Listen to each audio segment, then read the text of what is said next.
โอเคเพลงนี้คือเพลงจีบสาวหนุ่มๆน้อยๆยักหาความรักก็ต้องใช้เพลงนี้นะคือเพลงจีบสาวฟังก็แล้วกันเพลงจีบสาวพอกันทีโทษทีผมตลกไม่จะจีบสาวเพลงยาสาว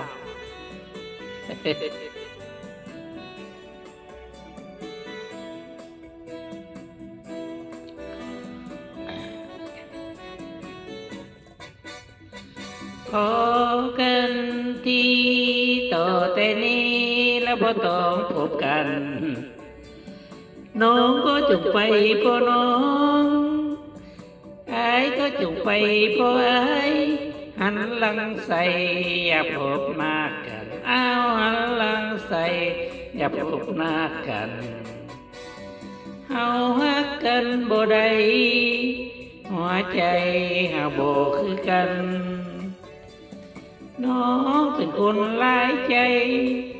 ไอ้ติฮักเดียวเหนียวมันเหตุใดเฮา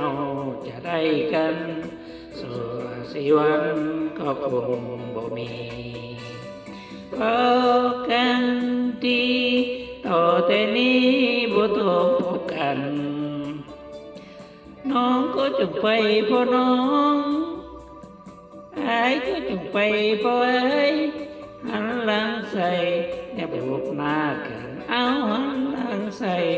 อย่าพบหน้ากันเฮาฮักกันบ่ได้ฮักไปแค่บ่มีทางน้องเป็นคนใจน้อยไม่เดียวก็หวังเหินห่างให้อ้ายเอาแต่ใจนาบ่มีทางหักแค่มันเดียวพอกันดีต่อแต่นี้บ่ต้องพบกันน้องก็จงไปพ่อน้องอายก็จงไปพ่อเอ้ยหันหลังใส่อย่าพบหน้ากันเอาหันหลังใส่อย่าพบหน้ากันเศร้าฮักกันเถอะน้องบ่ต้องฮักอีกต่อไปฮักกันไปเฮ็ดหยังแยกทางละไปหาเอาใหม่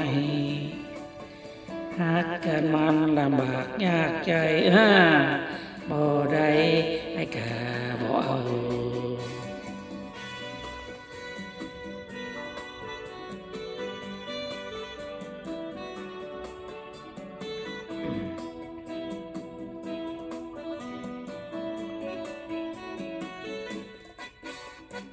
พอ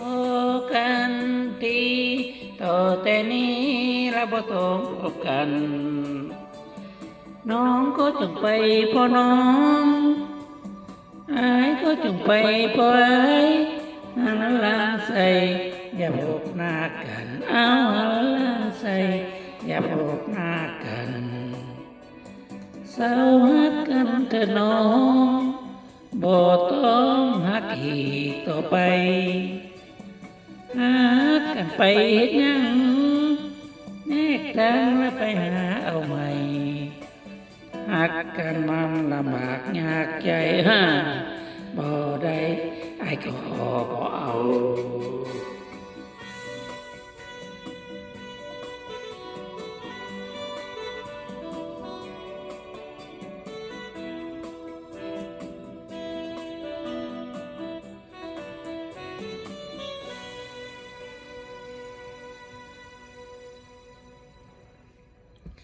ซื้อเพลงพอกันทีบ่แม่นบ่ใส่จีบสา